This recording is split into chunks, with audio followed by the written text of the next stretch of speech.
저희 계속해서 신명기 공부하도록 하겠습니다. 신명기 오늘 16장 1절부터 15절까지만 보겠습니다.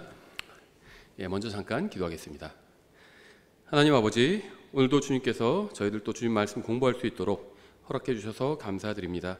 저희가 정말 이 말씀을 정말 저희의 빛이요 또 생명으로 대하고 또 이 말씀을 따라 살 수 있도록 저희를 도와주시기 원합니다. 감사드리며 예수님의 이름으로 기도드렸습니다. 아멘. 이 신명기 16장에서는 주님께서 지정해 주신 이제 새 명절, 즉 유월절과 칠칠절과 장막절이 나옵니다. 그래서 이 명절들은 기본적으로 이제 애곡하는 날이 아니라 주님 앞에서 즐거워하는 날이죠. 그래서 이날에는 이제 금식을 하지 않고 빵과 고기를 먹고 이제 기뻐하게 됩니다. 금식은 명절에 하지 않고요, 이제 슬픈 일이 일어나거나 문제가 생겼을 때 하는 거죠. 그래서 하나님께서는 이 명절은 지정해 주셨지만 금식하는 날은 지정해 주지는 않으셨습니다. 그것은 이제 그때그때 자기 개인에게 슬픈 일이 있거나 아니면 민족적으로 어떤 슬픈 일이 있거나 죄에 빠졌을 때 금식을 하는 거죠. 민족적으로 슬퍼할 수는 있지만 어떤 날 금식해라 이렇게 명절로 지정해 주지는 않으셨습니다. 이스라엘 자손은 민족적으로 모여서 함께 교제를 나누고 또 주님께 경배를 드리고 찬양을 드리고 하나님 앞에서 기뻐해야만 했습니다. 이게 이제 명절에 할 일이었죠. 1절부터 8절을 보시면 여기서 이제 유월절에 관해서 설명하고 있죠. 신명기 16장 1절, 아빕월을 준수하여 주 내 하나님께 유월절을 지키라. 아빕월에 주 내 하나님께서 밤에 너를 이집트에서 데리고 나오셨느니라. 그러므로 너는 주께서 자신의 이름을 거기에 두시려고 택하실 곳에서 유월절 어린 양을 양과 염소떼와 소떼에서 취해 주 내 하나님께 희생물로 바치되 그것과 함께 누룩 있는 빵을 먹지 말고 이래 동안은 누룩 없는 빵 곧 고난의 빵을 그것과 함께 먹을지니라. 이는 내가 이집트 땅에서 급히 나왔기 때문이니 이로써 내가 살아있는 모든 날 동안 내가 이집트 땅에서 나온 날을 기억할 것이니라. 이래 동안에는 내 모든 지경 내에서 누룩 있는 빵을 내 안에서 보이지 않게 할 것이요 또 첫째 날 저녁 때에 내가 희생물로 바친 고기 중 조금이라도 아침까지 온 밤 내내 남겨두지 말지니라. 너는 주 내 하나님께서 내게 주시는 내 성문들 중 어떤 성문 안에서도 유월절 어린 양을 희생물로 바치지 말고 오직 주 내 하나님께서 자신의 이름을 거기에 두시려고 택하실 곳에서 내가 이집트에서 나오던 때, 즉 저녁 해질 때 거기서 유월절 어린 양을 희생물로 바칠 것이며 주 내 하나님께서 택하실 곳에서 그것을 구워 먹고 아침에 돌아서서 내 장막들로 갈 것이니라. 엿새 동안 너는 누룩 없는 빵을 먹고 일곱째 날에 주 내 하나님께 엄숙한 집회로 모일 것이며 그날에 너는 아무 일도 하지 말지니라. 그래서 이 명절들은 기본적으로 이제 안식일이 되죠. 그래서 예수님께서 십자가에 달려 돌아가실 때도요, 이제 명절이 껴 있었고요. 또 그날은 안식일이었습니다. 그러니까 토요일 안식일 외에 이 명절들도 안식일이죠. 그래서 1절부터 8절까지는 이제 유월절에 관해서 이렇게 말씀하고 있습니다. 이스라엘 자손이 지켜야 하는 첫째 명절은 한 해의 시작인 봄에 있었습니다. 그렇죠? 그러니까는 우리는 이제 겨울에 이 한 해의 시작이 되죠. 근데 이거는요, 국가마다 달라요. 우리나라 같은 이 북반구 국가들은 겨울에 한 해가 시작되는데 남반구에 있는 국가들은 또 여름에 한 해가 시작되죠. 우리나라에선 보통 크리스마스가 한 겨울인데 뭐 호주 같은 데서는 또 한 여름이기도 하죠. 이제 나라마다 이제 1월이 그 겨울이냐 여름이냐가 다른데 이 이스라엘의 달력은 이 이방인의 달력과는 다르죠. 그래서 이스라엘의 달력은 이제 봄에 시작이 되죠.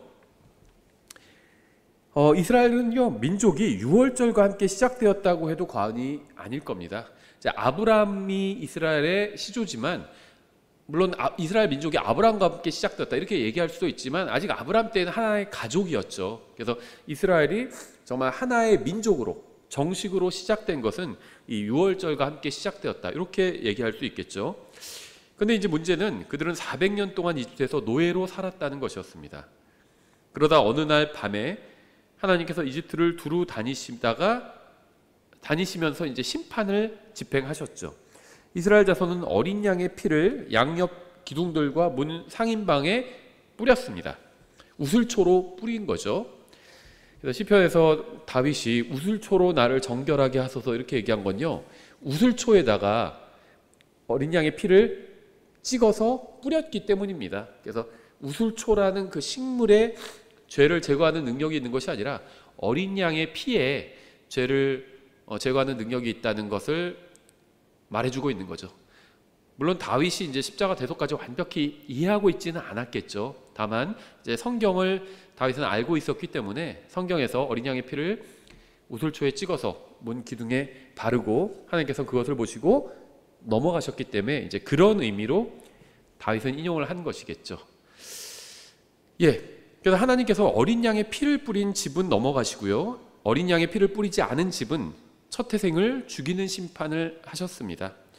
그들은 하나님의 말씀에 대한 믿음을 피를 뿌림으로 보였던 거죠. 말씀을 믿은 사람들은 모두 살아남았고 말씀을 믿지 않은 사람들은 모두 다 심판을 받았습니다.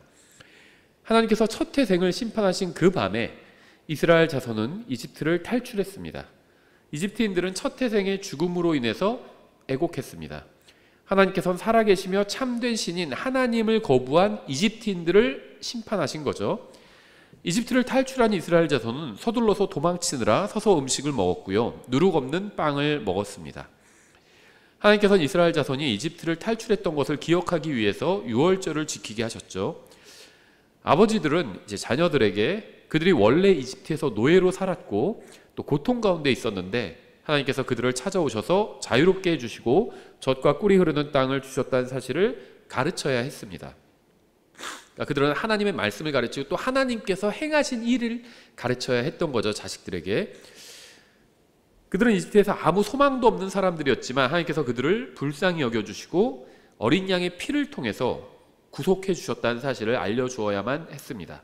그래서 이스라엘 자손은 매년 유월절을 지킴으로 하나님께서 그들을 구원해 주신 사실을 잊지 않을 수 있었던 거죠. 그러니까 이 명절은요, 기본적으로 하나님께서 행하신 일을 기억하기 위해서, 더 직접적으로 얘기한다면 구원해 주신 또 은혜를 베풀어 주신 하나님을 기억하기 위해서 이 명절을 지켰던 겁니다. 성경에 나온 명절은 하나님께서 베풀어 주신 은혜와 구원을 기억하는 날입니다. 하지만 오늘날 사람들은 아무 의미 없이 명절을 보내고 있죠.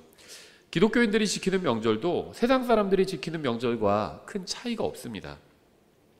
사람들은 그저 먹고 놀고 즐기고 죄를 짓는 날로 명절을 보내고 있어요. 우리는 항상 주님의 은혜를 기억해야 합니다. 특히 명절로 쉬는 날에는 더욱 주님의 은혜와 구원을 기억해야 합니다. 우리가 누리고 있는 것들은 모두 주님께서 주신 것들입니다. 특히 구원받은 사람이 이미 받은 복들과 또 앞으로 받게 될 놀라운 복들은 모두 십자가에 달리신 예수님의 피를 통해서 받은 것들임을 잊어서는 안 되겠죠.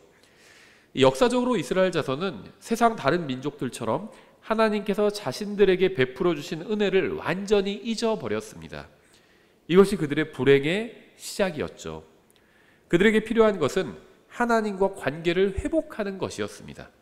진정한 관계 회복은 하나님께서 그들에게 베풀어 주신 은혜를 기억하는 것에서부터 시작이 됩니다. 그리고 유월절은 그들이 하나님의 은혜와 구원을 기억하도록 도와주는 날이죠. 그들이 유월절에 문기둥에 뿌린 어린 양의 피가 과거에 그들의 조상을 구원해 준 것처럼 지금도 그들을 하나님 앞으로 인도해 줄 수 있다는 사실을 기억해야 합니다. 그래서 그들은 새로운 해가 시작되는 시점에 이제 유월절을 지켜야 했던 것이죠. 계속해서 9절부터 12절까지 너는 너를 위해 7 이레를 셀지니 내가 곡식의 낫을 대기 시작하는 때부터 7 이레를 세기 시작하여 주 내 하나님께 77절을 지키되 주 내 하나님께서 내게 복을 주신 대로 내가 주 내 하나님께 바치는 내 손의 자원 헌물을 곡물로 들여서 지킬 것이며 너 곧 너와 내 아들 딸과 남종과 여종과 내 성문들 안에 있는 레위 사람과 너희 가운데 있는 나그네와 아버지 없는 자와 과부는 주 내 하나님께서 자신의 이름을 거기에 두시려고 택하신 곳에서 주 내 하나님 앞에서 기뻐할지니라. 내가 이집트에서 노예였음을 너는 기억하고 이 법규들을 지키고 행할지니라. 유월절을 지키고 7주 후에 이제 이스라엘 자손은 77절을 지켜야 했습니다. 딱 50일 후인 거죠. 이 77절도 주님께서 주신 복을 기억하기 위한 명절입니다. 그러니까 기본적으로 이 신명기 16장에 나온 세 가지 명절은 다 주님을 기억하기 위한 날이었던 겁니다. 이스라엘 자손은 이집트에서 자신들의 소유인 경작지가 없었어요. 남의 땅을 그 노예로 종으로서 경작했던 거지 자기들의 땅을 경작했던 건 아니었죠. 그래서 그들은 주님께서 주신 약속의 땅에서 경작지를 바라보면서 주님께 감사를 드릴 수 있었습니다. 과거에는 우리가 남의 땅에서 이렇게 노예 생활을 했지만 이제는 우리 땅에서 우리가 지금 우리의 일을 하고 있다, 이렇게 생각하면서 그것을 보고 주님께 감사드릴 수 있었던 거죠. 또 추수한 곡식들을 바라보면서 이집트에서 누릴 수 없었던 자유로 인해서 주님께 감사드릴 수 있었죠. 이스라엘 자손이 주님께서 주신 땅에서 자유롭게 씨를 뿌리고 물을 주고 추수를 할 수 있었고, 또 이러한 모든 것으로 인해서 주님께서 행하신 일을 기억하고 주님께 감사를 드려야만 했습니다. 이 77절은 주님께서 주신 복을 기억하고 감사를 드리는 명절이었습니다. 그러니까 이 6월절은 주님께서 구원해 주신 것으로 인해서 주님을 기억하고 감사를 드리는 날이었다면, 이 77절은 주님께서 주신 복으로 인해서 주님을 기억하고 감사를 드리는 날이었습니다. 오늘날 개신교에서도요, 비슷한 개념의 명절을 지키고 있죠. 바로 이제 추수감사절입니다. 이 77절을 변형한 것이죠. 그래서 이 추수감사절을 교회의 명절로 지키고 있습니다. 물론 이 추수감사절이란 것은 교회의 명절은 아니죠. 이 성경에 나온 명절이 아니에요. 그냥 개신교에서 지키는 것이고요. 이 한국식 개신교는 다 미국의 개신교에서 직수입한 거죠.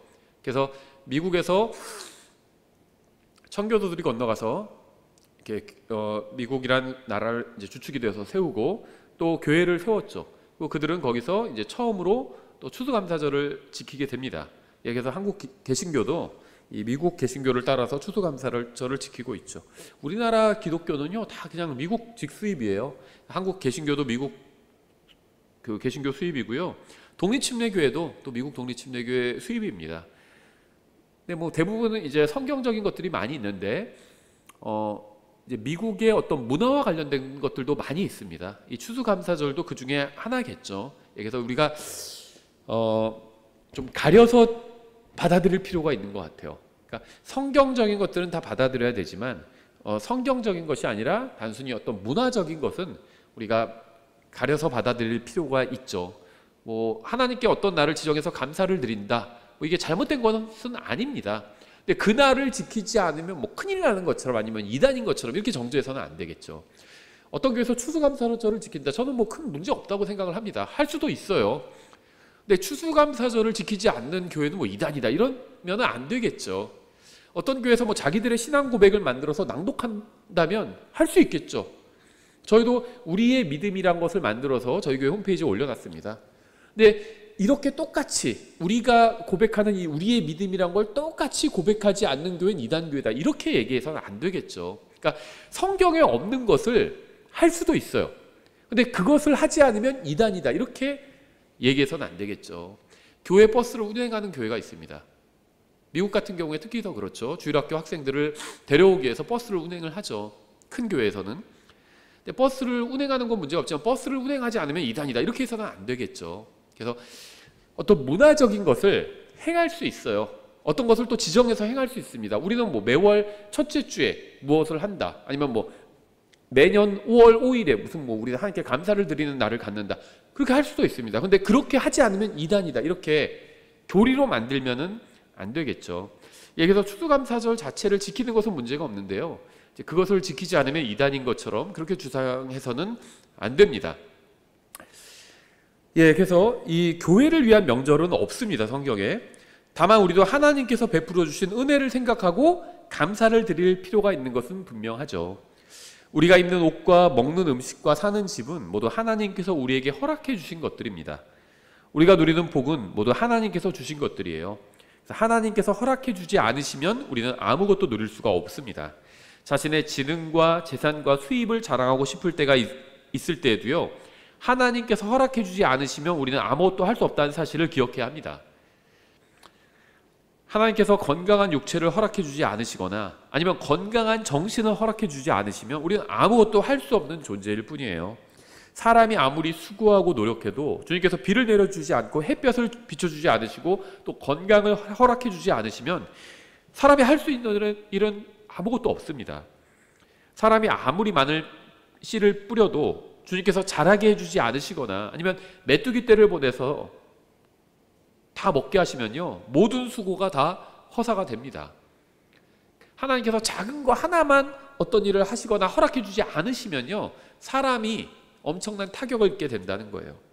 하나님께서 복을 주지 않으시면 사람은 아무것도 할 수가 없습니다. 항상 이 사실을 기억하고 하나님 앞에서 겸손해야 되고요, 또 하나님께 합당한 영광과 감사를 돌려드려야 합니다. 그래서 하나님께서는 이제 수확을 멈추고 하나님께 감사를 드리는 날로 이 77절을 지정하신 겁니다. 우리는 모든 것을 멈추고 하나님께 감사를 드리는 시간을 가져야 합니다. 우리 주님께서 주신 복을 쓰기에만 바빴어요. 주님께서 주신 건강한 몸으로 여기저기 돌아다녔고요, 또 주님께서 허락해 주신 돈으로 여기저기 쓰기에 바빴습니다. 특히 지금은 사람들의 마음이 돈으로 완전히 가득 찬 시대예요. 특히 우리나라가 더 그런 것 같아요. 뭐 해석의 여지는 있긴 한데, 뭐 그 삶의 최고의 가치는 무엇인가, 뭐 인생의 최고의 가치는 무엇인가 이렇게 물어보면 대부분 이제 우리가 선진국이라고 부르는 이 유럽 국가에서는 뭐 가족, 뭐 건강 이런 걸 꼽는다고 합니다. 근데 우리나라에서는 돈을 꼽는다고 그래요. 돈, 인생의 최고의 가치로 돈. 근데 이게 그냥 단순히 물질을 쫓는 것은 아니고 가족의 어떤 행복을 위해선 돈이 필요하다 이렇게 생각하기 때문에 돈을 꼽는다고 합니다. 그러니까 가족과 연관되어 있긴 해요. 근데 문제는 뭐냐면 돈이 이런 걸 다 해결할 수 있다 이렇게 생각하는 거죠. 그래서 최근에 저도 어떤 뭐 영상을 잠깐 봤는데, 지금 학생들이 굉장히 자기가 불행하다고 많이 생각하는데, 소위 우리나라를 비롯한 선진국에 사는 학생들이 그러니까 많은 물질을 누리는 사람일수록 자기가 더 불행하다고 생각하는데, 왜냐하면 SNS 같은 걸 통해서 다른 사람들이 가지고 있는 부를 보게 되잖아요. 또 SNS를 통해서 막 돈 자랑을 많이 하죠. 어디 좋은 데 가서 무슨 누리고 좋은 거 먹고 뭐 좋은 물건 사고 이런 걸 자랑을 합니다. 그런 걸 보고 이제 상실감을 느끼는 거죠. 근데 사실 대부분의 사람들은 그런 걸 누리고 살지 못합니다. 일부만 누리고 사는 거예요. 근데 항상 그랬습니다. 근데 과거에는 SNS가 없었죠. 남이 어떻게 사는지 잘은 몰랐어요. 근데 지금은 SNS를 통해서 다른 사람의 삶을 속속들이 너무 보게 된다는 거죠. 그 사람들이 다 돈 자랑을 한다는 겁니다. 그러니까 그것을 보고 상실감을 이제 많이 느끼고 심지어 자살을 한다고 하기도 합니다. 그러니까 돈을 완전히 쫓는 그런 시대가 되어버렸습니다. 또 대놓고 그렇게 하는 시대가 되어버린 거죠. 오늘날 사람들은 돈과 또 돈으로 할 수 있는 것들, 돈으로 살 수 있는 것들에 대해서만 생각합니다. 하나님에 대해서는 거의 생각하지 않아요. 자신을 만드신 분이 누구시고 그분 앞에 서게 될 때 무슨 말을 해야 할지에 관해서 생각하는 사람은 거의 없습니다. 하나님께서 이스라엘 자손이 모든 것을 멈추고, 추수하는 중간에 모든 것을 멈추고 하나님과 그분께서 행하신 일을 생각하며 감사드리는 시간을 갖기를 원하시는 것처럼 우리도 동일하게 모든 것을 멈추고 하나님을 생각하고 그분께 감사를 드리는 시간을 갖기를 원하십니다. 우리는 잠시 조용히 앉아서 우리가 먹고 입고 사는 것이 누구로부터 온 것인지 생각해 봐야 합니다. 우리가 어떻게 구원받았는지 생각해 봐야 합니다. 우리가 누리는 것들이 과연 무엇이고 또 이 모든 복이 누구로부터 왔는지 생각해 봐야 합니다. 우리가 이런 것들에 대해서 생각할수록 하나님께 더욱 감사한 마음을 갖게 될 것입니다. 계속해서 13절, 너는 내 곡식과 포도즙을 거두어 들인 뒤에 이레 동안 장막절을 지킬 것이며 너는 내 명절에 기뻐하되 너와 내 아들 딸과 남종과 여종과 내 성문들 안에 있는 레위 사람과 나그네와 아버지 없는 자와 과부가 기뻐할지니라. 너는 주께서 택하실 곳에서 이레 동안 주 내 하나님께 엄숙한 명절을 지킬지니라. 주 내 하나님께서 내 모든 소출과 내 손의 모든 일에 내게 복을 주시리니 그러므로 너는 반드시 기뻐할지니라. 이것은 이제 장막절에 관한 말씀인데요. 이 장막절을 지키는 방법에 관해서 하나님께서 여기서 두 가지를 요구하고 계시죠. 두 가지 핵심 단어가 있어요. 첫째는 장막절을 기쁘게 지키라는 것이고요. 둘째는 엄숙하게 지키라는 겁니다. 이것은 단정하고 겸손하고 거룩하면서 동시에 즐겁고 기쁘게 행하라는 겁니다. 우리 이 세상에서 살고 있지만 하나님 앞에 있어요. 이 세상은 악한 세상이죠. 또 우리가 이 세상에 있는 동안에는 고통을 느끼게 됩니다. 근데 반대로 또 우리가 이 세상에서 사는 동안 절망적인 일들만 있는 것이 아니라 우리는 하나님 앞에 있습니다. 그렇죠. 그래서 우리는 주님 앞에 있기 때문에 기쁘게 살지만 동시에 또 엄숙해야 합니다. 우리의 인생은 기쁘고 엄숙한 삶이 되어야 합니다. 또 우리 교회 생활도 기쁨과 엄숙함이 동시에 있어야 합니다. 이 둘 중에 하나로 없으면 제대로 돌아가지 않고 너무 가벼워질 수도 있고 너무 무거워질 수도 있어요. 그래서 기쁨과 엄숙함이 인생과 또 이 신앙생활에 함께 있어야 됩니다. 이 대부분의 현대 교회들에는요, 둘 중 하나가 결여된 상태예요. 성경을 떠나서 인본주의에 물든 교회들에는 즐거움은 있지만 엄숙함이 없어요. 그래서 요즘 뭐 성장하는 교회, 10대 교회 이런 교회, 미국 교회들을 보면요, 막 교회가 무슨 놀이터예요. 공연장이 되어버렸습니다. 막 쇼를 합니다. 앞에서 방방 뛰고 기쁨이 있어요. 즐거움이 있고 또 엄숙함이 없어요. 우리나라에서도 뭐 지금 아주 성장하는 교회라는 교회, 뭐 서울에 있는 어떤 교회에 대한 영상을 봤는데요, 초등부 예배실을 스케이트장으로 만들었어요. 롤러 스케이트장으로. 그래서 막 거기서 애들 뛰어놉니다. 그러면서 그게 예배라고 그래요. 기쁨은 있어요. 즐거움이 있고요. 뛰어놀고 막 신나게 맛있는 간식 먹고 그러니까 즐거움은 있는데 엄숙함이 없습니다. 기쁨과 엄숙함이 둘 다 있어야 합니다. 신앙생활에 둘 다 있어야 돼요. 그래서 현대화된 교회들은 즐거움은 있지만 엄숙함이 없습니다. 반면에 율법주의적인 교회는 엄숙함은 있지만 주님과 교제를 나누는 기쁨이 없어요. 진정한 신앙생활에는 기쁨과 엄숙함이 동시에 있어야 합니다. 엄숙함은 등한시하고 기쁨만 추구하면 마귀와 육신을 따라가게 될 수가 있습니다. 또 기쁨은 등한시하고 엄숙함만 추구하면 무미건조한 신앙이 될 수 있어요. 그래서 균형을 갖고 기쁨과 엄숙함 둘 다 붙들고 살아야 합니다. 또 둘 다 갈가지 말아야 합니다. 15절에 너는 주께서 택하실 곳에서 이레 동안 주 내 하나님께 엄숙한 명절을 지킬지니라. 주 내 하나님께서 내 모든 소출과 내 손의 모든 일에 내게 복을 주시리니 그러므로 너는 반드시 기뻐할지니라. 이스라엘 자손은 새로운 해가 시작될 때 유월절을 지키고 또 주님의 구원을 기억합니다. 50일 후에 7일절을 지키고 주님께서 주신 복으로 인해서 주님께 감사를 드립니다. 그리고 이제 추수를 마친 후에 장막절을 지켜야 합니다. 이 장막절에는 장막 안에서 거해야 되죠. 이스라엘 자손이 이집트에서 탈출한 후에 광야에서 장막에 거했습니다. 그들은 거기서 하늘에서 내려오는 빵을 먹었죠. 또 반석에서 나오는 물을 마셨습니다. 또 그들의 옷과 신발은 38년 동안 헤어지지 않았습니다. 하나님께서는 그들에게 필요한 모든 것을 공급해 주셨습니다. 그래서 그들은 추수를 마친 후에 편안한 집을 떠나 7일 동안 장막에 거하면서 엄숙하게 장막절을 지켜야 했습니다. 그들은 장막절을 통해서 그들이 편안한 집에 거하든지 불편한 장막에 거하든지 항상 모든 필요를 공급하시는 분은 하나님이라는 사실을 기억해야 했습니다. 그리고 주님께서 행하신 모든 일로 인해서 기뻐할 수 있었던 거죠. 고린도전서 5장 7절에 이렇게 말씀하고 있죠. 그러므로 묵은 누룩을 제거하라. 그러면 너희가 누룩 없는 자들이듯이 너희가 새 덩어리가 되리라. 우리의 유월절 어린 양 곧 그리스도께서 우리를 위해 희생물이 되셨느니라. 예수님은 우리의 유월절 어린 양이 되셨습니다. 예수님께서는 십자가 위에서 우리를 대신해서 죽어주셨죠. 우리가 예수님을 믿으면 구원받고 죄의 형벌로부터 자유를 얻게 되지만 믿지 않으면 죄 가운데서 죽게 될 것입니다. 우리는 예수님을 구원자로 받아들여서 죄로부터 영원히 자유롭게 되었죠. 그래서 우리는 주의 만찬을 통해서 이러한 사실을 기억하는 겁니다. 예수님께서 우리의 유월절 어린 양이 되신 지 50일 만에 큰 사건이 일어났죠. 그러니까 예수님께서 십자가에 달려 죽으신 것이 바로 이 유월절이죠. 지금 이 신명기 16장에 세 가지 명절이 나와요. 유월절, 이건 구원을 상징하죠. 7.7절, 이건 주님께서 주신 복을 상징합니다. 또 이 세상에서의 삶을 상징하죠. 그 다음에 이제 장막절이 나오죠. 이 장막절은 이제 주님을 만나는 것과 관련이 있습니다. 일단 예수님께서 십자가에 달려 돌아가신 것이 신약교회의 유월절이죠. 우리가 따로 유월절을 지키지는 않습니다. 예수님께서 십자가에 죽으신 그 자체가 우리의 유월절이에요. 그리고 이제 오순절이 되어서 믿는 사람들이 성령님을 받게 되죠. 이것이 이제 77절입니다.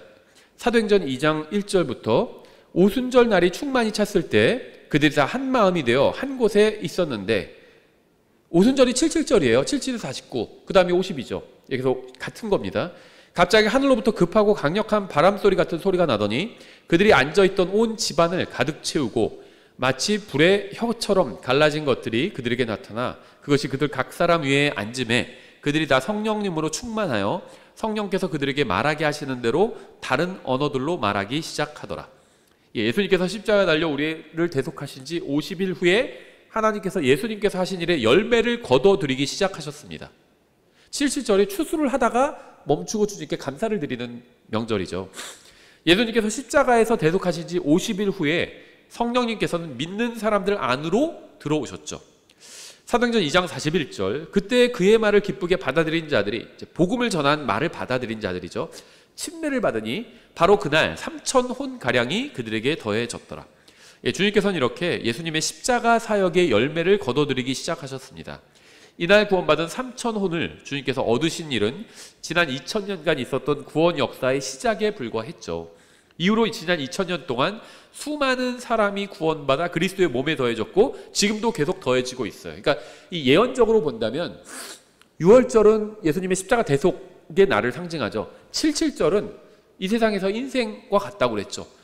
2000년 교회사라고 보시면 됩니다. 계속해서 거둬들이고 있는 거죠, 하나님께서. 그리고 이제 장막절이 남아있죠. 장막절은 주님을 만나는 것과 관련이 있다고 말씀드렸죠. 그러니까 6월절은 구원과 관련이 있고요, 77절은 신앙생활과 관련이 있고, 장막절은 이제 주님을 만나는 휴거와 관련이 있죠. 성경은 우리 몸이 장막과 같다고 말씀하고 있죠. 고린도서 5장 1절부터 4절입니다. 만일 땅에 있는 우리의 이 장막집이 해체되면 하나님의 건물 곧 손으로 지은 집이 아니요 하늘들에 있는 영원한 집이 우리에게 있는 줄 우리가 아느니라. 여기서 말하는 영원한 집은 새롭게 받게 될 몸을 말하는 겁니다. 새 예루살렘을 말하는 게 아니에요. 이 장막 안에서 우리가 신음하며 하늘로부터 오는 우리의 집으로 옷 입기를 간절히 원하노니 우리가 옷 입고 있으면 벌거벗은 채 드러나지 아니하리라. 이 장막 안에 있는 우리가 짐을 진 채 신음하는 것은 우리가 벗으려 함이 아니요 입으려 함이니 이것은 죽을 것이 생명에게 삼켜지게 하려 함이라. 우리는 언젠가 이 장막집을 벗어 주님께로 가게 될 것입니다. 데살로니가전서 4장 14절부터 18절이죠. 예수님께서 죽으셨다가 다시 일어나셨음을 우리가 믿거든 그와 같이 예수님 안에서 잠자는 자들도 하나님께서 그분과 함께 데려오시리라. 우리가 주의 말씀에 의거하여 너희에게 이것을 말하노니 곧 주께서 오실 때까지 살아서 남아있는 우리가 결코 잠자는 자들보다 앞서지 못하리라.